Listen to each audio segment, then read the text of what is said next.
कहता है आपका कलेक्शन ऑफ लैंड रेवेन्यू, कहता है in case of any holding and land owner shall liable for the payment of land revenue. ठीक है,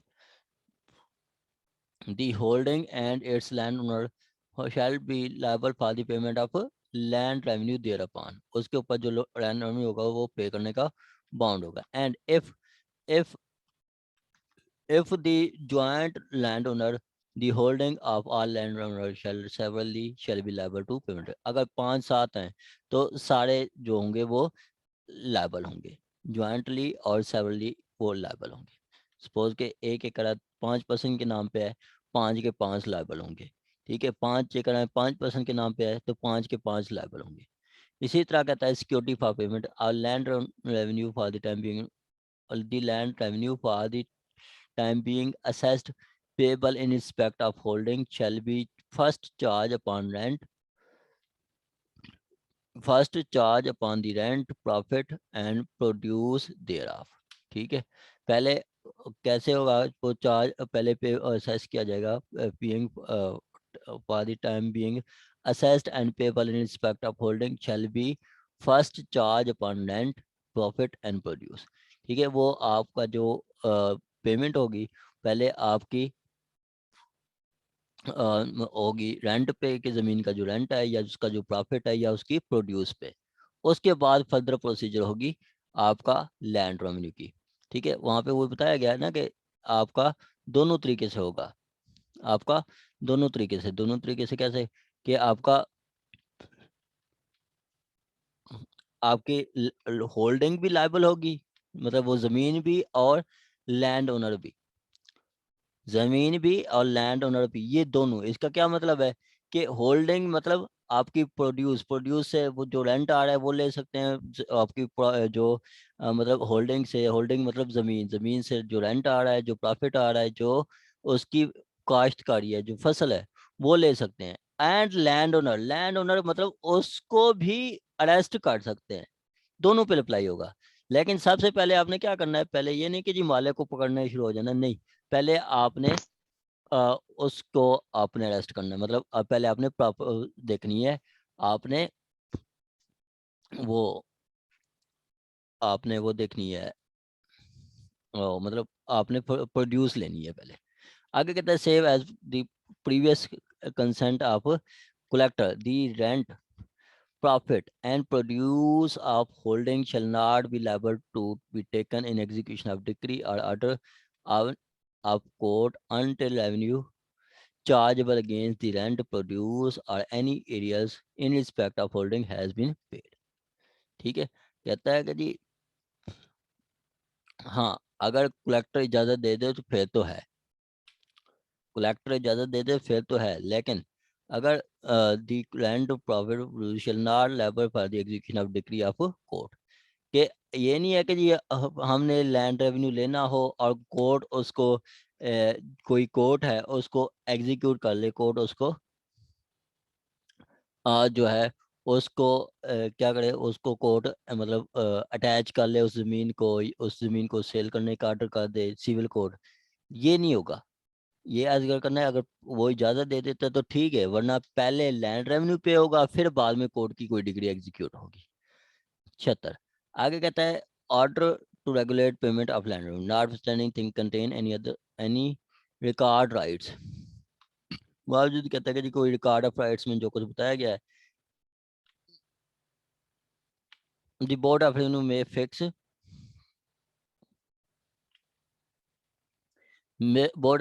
fix the number and amount of installment and time place and manner. ठीक है, आपका वो बता सकता है कि जी आप बोर्ड ऑफ रेवेन्यू के जी आपने ये जो इसके पास भी हैं वो इंस्टॉलमेंट पे कर सकता है, फलां जगह पे पे करेगा, फलां टाइम पे कर सकता है, आप वो बैंक में भी दे सकता है, खजाने में जमा करवा सकता है, और या मैनर बता रहा है कि जी वो रेवेन्यू ऑफिसर को भी दे सकता है। कहता है until board of revenue direct, जब तक वो बोर्ड ऑफ रेवेन्यू बताता नहीं है land revenue shall be payable in installment at times and place in the in the manner by at which payable immediately before the commencement of this act। अगर जब तक वो नहीं बताता तो वो आपकी इंस्टॉलमेंट पे पे की जाएंगी, at payable at installment at the time and place in the manner, ठीक है, वो उस मैनर में बताई जाएंगी जो आपका वो पहले वाला चल रहा था, ठीक है। At which it is payable immediately before the, मतलब जो इस लॉ एक्ट से पहले जो प्रोसीजर चल रहा था उसके अकॉर्डिंग होगा। आगे कहता है 77 के rules to regulate collection remission and board of revenue में with the previous approval of government may make rules not instant to regulate the collection of to regulate the collection of rent remission or suspension of land revenue के rules बना सकती है government आपका board of revenue कि जी हमने board of collection कैसी करनी है, कलेक्ट कैसे करने हैं लैंड रेवेन्यू को, या माफ़ करना है तो किस सिचुएशन में करेंगे, और सस्पेंड करना है तो कब करेंगे, क्यों करेंगे। 78 cost recoverable as part of arrear, कहता है cost of any process under this chapter shall be recoverable as the part of arrear of land revenue in respect of the process was issued, ठीक है। आपको वो कहता है cost of the process of issued under the shall be recoverable as land revenue, ठीक है, areas of land revenue के जो कास्ट है वो भी ऐसे ली जाएगी जैसे आपका एरियाज ऑफ लैंड रेवेन्यू, मतलब कोई केस पे कोई कास्ट लगा देते हैं तो उसको भी ऐसे लिया जाएगा जैसे एरियाज ऑफ लैंड रेवेन्यू है। आगे certificate account to be evidence as to area, कहता है आपका statement of arrears of land revenue shall be conclusive proof the existence of land revenue of its amount of any person who is default, ठीक है। वो आपका statement certified by revenue officer, ठीक है, आपका जो रेवेन्यू ऑफिसर सर्टिफाइड कर दे तो वो कंक्लूसिव प्रूव होगा कि जितनी इसके पास, मतलब जो आपका वो अपनी स्टैंप लगा के मुहर लगा के वो भेज दे रेवेन्यू ऑफिसर के जी मिस लुबना शेन से हमने 5,000 लेना है रेवेन्यू लैंड रेवेन्यू, तो वो कंक्लूसिव प्रूव होगा। क्या कंक्लूसिव प्रूव होगा। कंक्लूसिव प्रूव को हमने पढ़ा था आपका लैंड रेवेन्यू एक्ट में, लैंड रेवेन्यू एक्ट का वो उधर मेरा था ख्याल है 2 सेक्शन 9 था, QSO Q2 सबसे 9, वो क्या कहता है कंक्लूसिव प्रूव होता है कि जी आपका प्रूव जहाँ पे court shall not allow the further evidence, court shall not allow the further evidence, suppose के रेवेन्यू ऑफिसर ने कहा कि जी रसीद देता है स्टैंप लगा के जी मिस लुबना को कि जी आपके पास 5,000 है बनते हैं, तो मिस लुबना के को कह के जी नहीं इतने नहीं बनते, तो ये आपका कंक्लूसिव होगा, ये कि चैलेंज नहीं कर सकती, ना ही कोर्ट उसकी कोई बात सुनेगी, नहीं, वो कंक्लूसिव प्रूव होगा। हाँ, आगे एक रेमेडी आती है कि अगर ये एक्स्ट्रा पे कर देती हैं तो बाद में रिकवरी का दावा कर सकती हैं, रिकवरी का दावा कर सकती हैं। तो यहाँ पे भी पीछे हमने कंक्लूसिव प्रूव का जो उसमें भी पढ़ा है, इसका वो आपका सेक्शन 128 भी है लेजिटिमेसी ऑफ चाइल्ड के, एक वो कहता है कि जी अगर एक बच्चा शादी के 6 महीने बाद पैदा होता है और शादी डिजोल्व होने के 2 साल के अंदर पैदा होता है तो वो लेजिटिमेट है। कल को अगर बाप कहता भी है कि जी नहीं मेरा बच्चा नहीं है तो वो उसकी कोई बात नहीं सुनी जाएगी, ये समझा जाएगा कि वो कंक्लूसिव प्रूव है।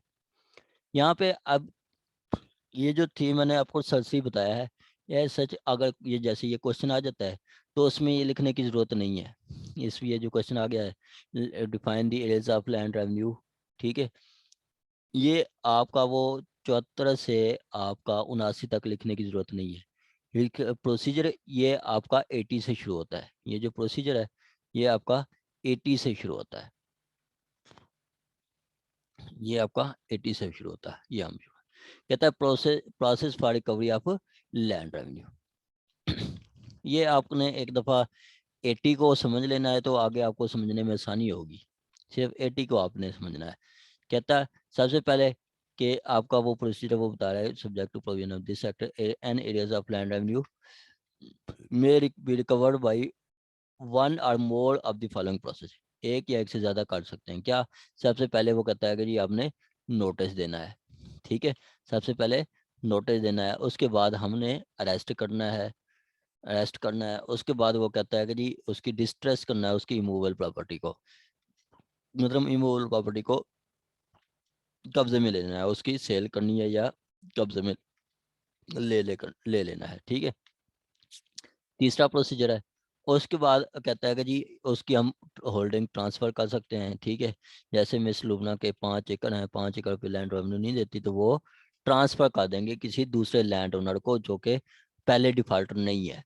उसके बाद वो कहता है अटैचमेंट भी हो सकती है, मतलब उसको कलेक्टर खुद अपनी मैनेजमेंट में भी ले आ सकता है। या फिर वो कहता है कि जी अब पीछे अटैच किया है और उसको लगता है अटैचमेंट जो है वो आपकी 5 साल से ज़्यादा नहीं हो सकती और ट्रांसफ़र 15 साल से ज़्यादा नहीं हो सकती। कहता है कि जी अटैचमेंट की है और उसको लगता है कि जी 5 सालों में पूरा नहीं होगा तो वो रेट अनल कर सकता है और नया रेट लगा सकता है। इसी तरह आपका उसकी होल्डिंग सेल भी कर सकता है। ठीक है, उसकी मतलब मिस लुबना की अगर पेमेंट नहीं होती, वो पूरे नहीं होते तो उसकी वो सेल कर देगा। आगे कहता है बाई प्रोसीडिंग अगेंस्ट द मूल प्रॉपर्टी डिफाल्टर अंडर सेक्शन। ठीक है, वो आगे वो प्रोसीडिंग है कि जी अब ये जो 80 में सेल हुई है ना, उसके वो 5 एकड़ थे जिस पे लैंड रेवेन्यू बनता था। मिस लुबना के 5 एकड़ जड़ी जमीन थी, उस पे लैंड रेवेन्यू बनता था, वो 80 के तहत 88 के तहत सेल किए गए। अब 88 आगे वो फर्दर कहता है कि जी हाँ, वो 5 एकड़ सेल करके भी पूरे नहीं होते तो फिर हमारे पास क्या रेमेडी होगी, फिर हमारे पास रेमेडी होगी कि हम इनकी मिस लुबना की वो जो 5 एकड़ है उसके अलावा इनकी कोई प्रॉपर्टी है जो उनकी सकनी ज़मीन है, मतलब रेजिडेंशियल है, कमर्शियल है या अपना उनका घर है, वो तक भी हम सेल कर सकते हैं, वो भी हम सेल कर सकते हैं। ये 90 में बताया गया, इंपॉर्टेंट है, ये आ चुका है। चलें इसको हम पढ़ते हैं। यहाँ तक किसी का कोई क्वेश्चन हो तो आप पूछ सकते हैं, वरना हम आगे चलते हैं।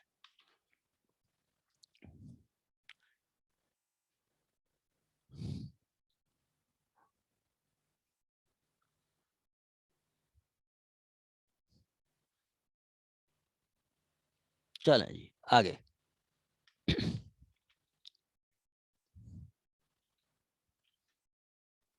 आगे कहता है आपका सबसे पहले वो कहता है कि नोटिस दिया जाएगा। A notice of demand may be issue to land revenue officer or on or after the following day on which arrears become row. जब एरियाज ड्यू होते हैं उस दिन या उसके बाद हम नोटिस कर सकते हैं। देखें, और हम नोटिस कर सकते हैं जब आपका मतलब उसी डेट पे या उसके बाद। सपोज के एरियाज उन्हें बनते हैं 1/1/2020 को। ठीक है, तो 1/1/2020 को भी नोटिस कर सकते हैं या इसके बाद भी कोई डेट पे हम नोटिस कर सकते हैं कि जी आप पेमेंट करें। आगे कहता है आपका रेस्ट एंड डिटेंशन। कहता है इफ लैप्स ऑफ 20 डेज। अब ये आपका ये ड्यू डेट है, areas areas becomes due, becomes due, इस डेट पे एरिया ड्यू हो गए हैं। ठीक है, अब नोटिस कब किया गया है, नोटिस किया गया है to notice to defaulter. Defaulter कौन होता है, जो मुकर्रर डेट पे नहीं कर सकता। ऑन नोटिस हुआ है 5/1 को, 5/1/2020 के आप पेमेंट करें। अब वो कहता है नोटिस के भी आपके after the lapse of 20 days, notice के 20 दिन बाद आप notice of demand under section 81। ठीक है, वो 20 दिन बाद areas of land revenue from him due from him और एनी पार्ट रिमेन अनपेड। वो अब नोटिस किया गया था 5 को कि जी आप पेमेंट करें, आपके पास 20 दिन है, 25 तारीख तक आप पेमेंट करें। आप नहीं पे करते तो रेवेन्यू ऑफिसर में issue warrant direct in the name the arrest and defaulter. ठीक है, उसके वारंट इशू कर सकता है। ठीक है, आपका ये नोटिस किया था कि जी आप पे करें तो आपका 20 डेज का होगा। ठीक है, 25। ठीक है, आपका पे पे टिल 25, ठीक है। अगर नहीं पे otherwise warrant be issued, warrant issue हो जाएंगे, ठीक हो गया, वरना वारंट इशू हो जाएंगे। अब वही कह रहे हैं कि जी अगर वो 20 दिन तक पे नहीं करता तो वारंट ऑफ अरेस्ट होंगे। Arrest of warrant are person who furnish security class B 8 and bring him before the revenue officer, ठीक है। उसको आपका वो अरेस्ट वारंट हो जाएंगे, उसको बुलाया जाएगा कि आप आ जाएं। आगे बी में कहता है कि when defaulter is brought before revenue officer, the revenue officer may cause him to be taken before the collector, ठीक है। अब डिफॉल्टर जब आपका ब्रॉड वो अरेस्ट होके रेवेन्यू ऑफिसर के पास आएगा, तो रेवेन्यू ऑफिसर क्या करेगा, उसको कलेक्टर के पास ले आएगा।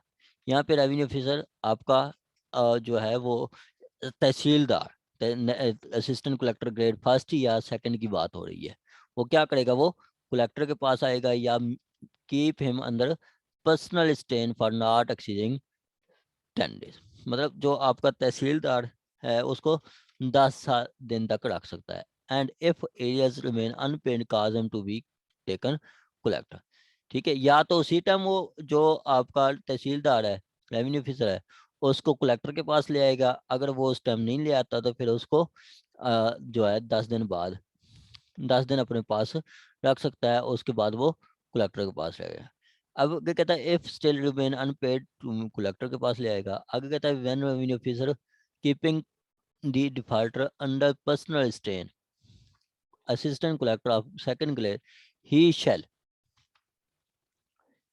Without report the period of not exceeding 24 hours, ठीक है। देखें यहाँ पे हमने पढ़ा है कि जी आपका असिस्टेंट कलेक्टर रेवेन्यू ऑफिसर जो है आपका assistant collector grade first, collector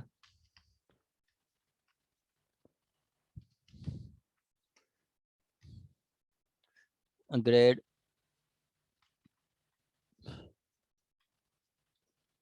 first, ये कितनी देर के लिए लग सकता है, वो 10 days के लिए। और ये आपका इसी तरह जो आपका असिस्टेंट कलेक्टर ग्रेड सेकंड है, मतलब नायब तहसीलदार, वो उसको 24 घंटे के लिए रख सकता है, 24 घंटे से ज्यादा नहीं रख सकता, 24 घंटे से ज्यादा नहीं रख सकता ये असिस्टेंट कलेक्टर ग्रेड सेकंड, ठीक हो गया। ये आगे वो दोनों इसी सूरत में ये ले आएंगे आपके कलेक्टर के पास, ये 10 दिन बाद या ये 24 घंटे बाद ये कलेक्टर के पास आएंगे। कलेक्टर इसको फिर भेजने के लिए जेल भेज देगा, सिविल प्रिजन। कहता है when defaulter collector produce defaulter brought before the collector, जब ये मिस लुबना शेन साहबा को कलेक्टर के पास पेश किया गया, ना पेमेंट करने की वजह से अरेस्ट करके कलेक्टर के पास पेश किया गया, ठीक है, 10 दिन बाद या 24 घंटे बाद, ठीक है, तो फिर क्या होगा, the collector may order the officer in charge of civil jail in district, मतलब आपका डिस्ट्रिक्ट जेल सुप्रीडेंट को ऑर्डर करेगा कि direct him to confine the defaulter in jail for period not exceeding the month from the date of exceeding the month, ठीक है। ये आपका 1 month की बात कर रहा है, ये आपका 1 मंथ की बात कर रहा है। सर जी मैडम। सर अगर जो होता है ऑलरेडी, जैसे रेवेन्यू ऑफिसर 10 दिन तक उसको रख सकता है, तो वो इंक्लूड होंगे इस 1 मंथ में या नहीं? नहीं नहीं, वो अलहदा होंगे मैडम, वो अलहदा होंगे, ठीक है, वो अलहदा होंगे। ये देखें, ये आपका वो सिविल डिस्ट्रिक्ट जेल को वो 1 मंथ रख सकता है, ठीक है, 1 महीने से ज़्यादा नहीं। आगे आगे कहता है the process of arrest and detention shall not executed against the female. अब देखें, फीमेल को हम अरेस्ट नहीं करवा सकते, ठीक है, फीमेल को अरेस्ट नहीं करवा सकते, माइनर को अरेस्ट नहीं करवा सकते, लुनाटिक को अरेस्ट नहीं करवा सकते, और इडियट को भी अरेस्ट नहीं करवा सकते, ये अगर पेमेंट नहीं भी देते, नो इशू। इनके लिए एक्सेप्शन है। आगे कहता है warrant issued under again the defaulter under subsection 1 shall not be executed if arrears are paid. Suppose के मिस लुबना के वारंट इशू हो गए, फिर भी इनको अरेस्ट नहीं किया जाएगा अगर ये पेमेंट कर देती हैं या फर्निश सिक्योरिटी, ठीक है, या फिर वो पे कर देती हैं, या फिर डिफॉल्टर जो है फर्निश सिक्योरिटी, ठीक है, या फिर वो सिक्योरिटी पे कर देती हैं, ठीक है। आगे कहता है defaulter under subsection 3 is given under the personal stain under subsection 5 being confined in civil jail shall for set at liberty on the areas become on the areas due from is paid। जब देखें, जब उसको personal stand मतलब 10 दिन के लिए इस आपका असिस्टेंट कलेक्टर ग्रेड फर्स्ट वो रख लेता है, या इसको 1 महीने के लिए जेल में भेज देते हैं, ठीक है, तो फिर जब वो ये पेमेंट कर देंगी उसी टाइम छोड़ देंगे। सपोज के 1 महीने के लिए जेल भेज दिया है, तो दूसरे दिन वो पे कर देती हैं, तीसरे दिन पे कर देती हैं, उसी टाइम जेल मतलब रिलीज कर दिया जाएगा। इसी तरह अगर वो आपकी डिफॉल्टर जो है सिक्योरिटी फर्निश कर देता है, ठीक है, तो फिर भी इनको रिलीज कर दिया जाएगा, ठीक है। सिंपली आपका कहा गया कि जी जब अरेस्ट होगा तो जब पेमेंट कर देंगे या जब सिक्योरिटी दे देंगे इनको रिलीज कर दिया जाएगा। आ गया जी 83 distress of and sale of immovable property, ठीक है। कहता है at any time after the arrears of land revenue has accrued the arrears immovable property and uncut ungathered crops of defaulter, ठीक है। एक द इमूवेबल प्रॉपर्टी, दी आपका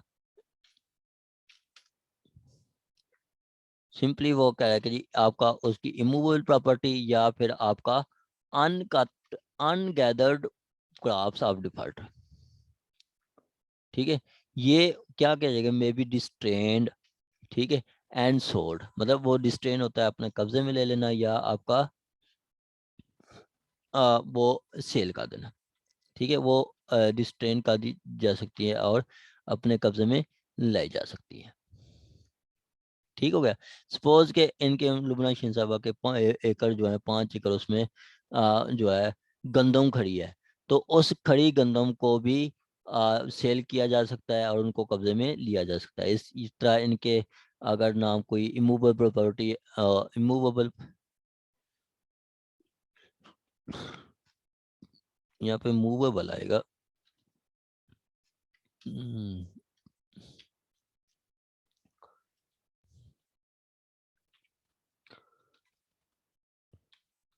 movable property है ना, ये इमूवेबल तो जी नहीं, सर 83 में मूवेबल प्रॉपर्टी है। मूवेबल है, वही मैं कह रहा हूँ कि वो जी सर। ये मिस्टेक्स भी हैं उनकी मूवेबल प्रॉपर्टी, ठीक है।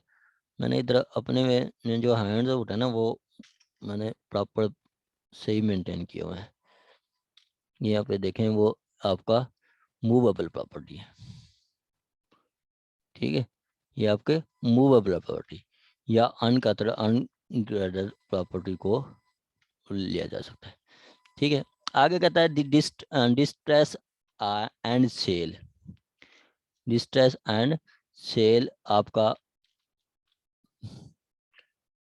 Pen sorrow grief miss distress or sale the sale shall be conducted as nearly as according with the law for the attachment and sale of movable property under the decree of revenue code। मतलब आप देखें कि ये जो कहता है ना, ये जो सेल होगी ये अकॉर्डिंग टू लॉ होगी, according to law of sale. According to law of sale क्या है, आगे हम पढ़ेंगे 92 से अनवर्ड, वो पब्लिक ऑक्शन में सेल होगी, क्या पब्लिक ऑक्शन में ये चीज सेल होगी। आगे कहता है जब ये चीज सेल होगी तो उसके लिए जो है ना उसके इतनी उसकी मतलब जैसे फसल खड़ी फसल है 5 एकड़ है, मिसलो बना के इसलिए 5 एकड़ है और 5 एकड़ का वो फसल है, तो उसमें से इतनी बचा दिया जाएगा कि इनके साल के घर का खाना मतलब अनाज रह जाए, और इनका जो बीज वगैरह है वो बीज वगैरह इसको एग्जाम्प्ट किया जाएगा। जैसे हमने पीछे अटैचमेंट में भी पढ़ा था सेक्शन 60 है, सेक्शन 60 आपका CPC, उसमें भी यही कहा गया कि जी जब आपने चीज़ें अटैच करनी है तो फिर आपने जो है चीज़ें आपने अटैच करनी है तो उतनी आपने घर का मतलब उसका जो साल का राशन है वो नहीं ले जाना, घर के जो बीज वगैरह के हैं वो नहीं ले जाना, और जो हस्बेंड्री है मतलब जिससे वो रोजी कमाता है वो भी आपने नहीं ले जाना, ठीक है, वो भी आपने नहीं ले जाना। कहता है यही in addition to particular exempted by the law for the time liability to sale so much of produce of land of defaulter as the collector thinks fit for seed, grain and subsistence, ठीक है, until next harvest, ठीक है, कि अनाज और उसके seeds until next harvest of defaulter and his family are cattle exempted, that law shall be exempted from the sale, ठीक है, कि वो उसके जो साल का खर्चा होगा उसको नहीं लिया जाएंगे, ठीक है, उसको नहीं ले जाएंगे। आगे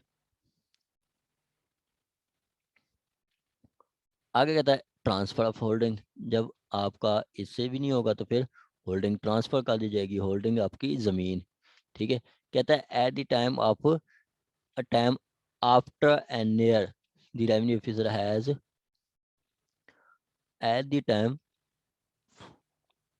after an year the land revenue has accrued on holding, the land revenue, the collector may transfer the holding of any person being landowner of state in which such holding is situated and not being defaulter in respect of own holding on the condition of paying the arrears of being put in possession or holding in such other conditions as collector may deems fit, may deems fit। वही कहते हैं कि जी आपका उसकी transfer holding कर दी जाएगी to any land owner of state, ठीक है, उसी स्टेट के किसी लैंड ओनर को ट्रांसफर कर दी जाएगी, ठीक है, विच वो जो कि आपका डिफाल्टर नहीं है, जो खुद आपके लैंड रेवेन्यू का डिफाल्टर नहीं है, ठीक है, खुद आपका अपनी भी लैंड रेवेन्यू का डिफाल्टर नहीं है, उसको ट्रांसफर कर दी जाएगी। आगे कहता है no such order shall be pass under subsection for the transfer of holding unless specified in class B C 80 या first has been taken against landlord. कहता है ऐसा नहीं है कि जी उसको अरेस्ट या उसकी मूवेबल प्रॉपर्टी सेल करने से पहले नहीं उसकी ट्रांसफर की जाएगी, पहले आप उसको अरेस्ट करेंगे, डिटेन करेंगे, वो हो सकता है वो पैसे दे दे, उसके बाद अब नहीं देता तो फिर उसकी आपने सेल मूवेबल प्रॉपर्टी सेल या डिस्टेन करनी है, उसकी वो करके आपने ट्रांसफर करनी है, उससे पहले आप नहीं कर सकते।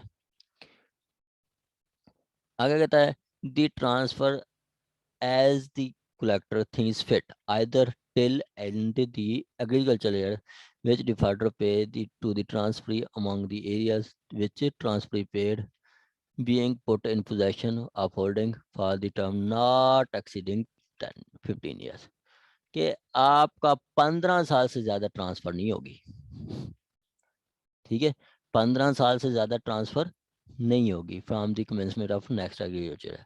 The collector shall report the commissioner, जब ट्रांसफ़र होगी तो कलेक्टर क्या करेगा, वो रिपोर्ट करेगा, ठीक है, ट्रांसफ़र करके आपका वो रिपोर्ट करेगा any transfer made by him under this section and the commissioner में set aside the order alter the condition, ठीक है, तो वो क्या करेगा, the commissioner may set aside alter the condition thereof and pass other order as things fit। कहता है in respect of all rights liabilities arising under all rights lies the person to whom holding transferred shall subject to stand in the subject to condition of transfer stand in position as defaulter would stood if holding was not himself। कहता है जब चीज transfer की जाएगी तो उसके पास same possession same rights आ जाएंगे जैसे डिफॉल्टर के। जैसे लुबना शीन साहबा की प्रॉपर्टी ये ट्रांसफर कर देते हैं मिस नायला को ट्रांसफर कर देते हैं, तो मैं ये समझा जाएगा कि जी ये प्रॉपर्टी मिस नायला की है और कोई ट्रांसफर नहीं की गई। मिस नायला के पास वही राइट्स होंगे जो आपके वो डिफॉल्टर के पास थे, जिसके जो असल मालिक के पास थे ट्रांसफरी के पास भी वही राइट्स होंगे। आगे कहता है when transfer is is for term the holding shall on the expiration of the terms be restored to collector be restored by collector to defaulter। ठीक है, कहता है जब आपकी टर्म्स खत्म हो जाएगी, मतलब 15 साल के लिए थी या 10 साल के लिए थी, वो 10 साल पूरे हो जाएंगे, ठीक है, तो वो क्या होगा, collector be restored by collector to defaulter free from claim on the part of government। तो जब वापस की जाएगी तो ये समझा जाएगा वो खत्म होगी, वो उसके ऊपर जितनी भी लायबिलिटी थी वो खत्म होगी। सपोज कि मिस लुबना की 5 एकड़ 1 साल के लिए जो है ट्रांसफर करते हैं, 1 साल बाद वापस मिलते हैं, तो वो यही समझी जाएगी कि अब मिस लुबना के ये 5 जो एकड़ हैं इस पे अब कोई लैंड रेवेन्यू नहीं है, ये अब आज़ाद है, ये क्लियर है। ठीक है, on this transfer of arrears of land revenue rate due in respect thereof. ठीक हो गया, ये था आपका अब तक जो हमने पढ़ा है वो लैंड रेवेन्यू एक्ट का, कि जी कैसे एरियाज लिए जाएंगे। पहले नोटिस किया जाएगा 20 दिन का, फिर 20 दिन तक वो नहीं पे करता तो फिर उसको जो है अरेस्ट कर लिया जाएगा। ठीक है, अरेस्ट करके अगर आपका असिस्टेंट ग्रेड फर्स्ट है उसको 24 घंटे रख सकता है, असिस्टेंट ग्रेड और असिस्टेंट कलेक्टर ग्रेड 2 है 24 घंटे के लिए रख सकता है, ग्रेड फर्स्ट है 10 दिन के लिए रख सकता है, फिर वो कलेक्टर को पेश करेगा, कलेक्टर उसको सिविल जेल भेज देगा 1 महीने के लिए। ठीक है, लेकिन ये सूरतें फीमेल्स माइनर और लुनेटिक के लिए नहीं होंगी। आगे कहता है जब जेल चला जाएगा तो उसको जब पेमेंट कर देगा या सिक्योरिटी दे देगा उसको छोड़ दिया जाएगा। उसके बाद कहा जाता है कि जी उसकी मूवेबल प्रॉपर्टी और उसकी फसलें वगैरह वो सेल या कब्जे में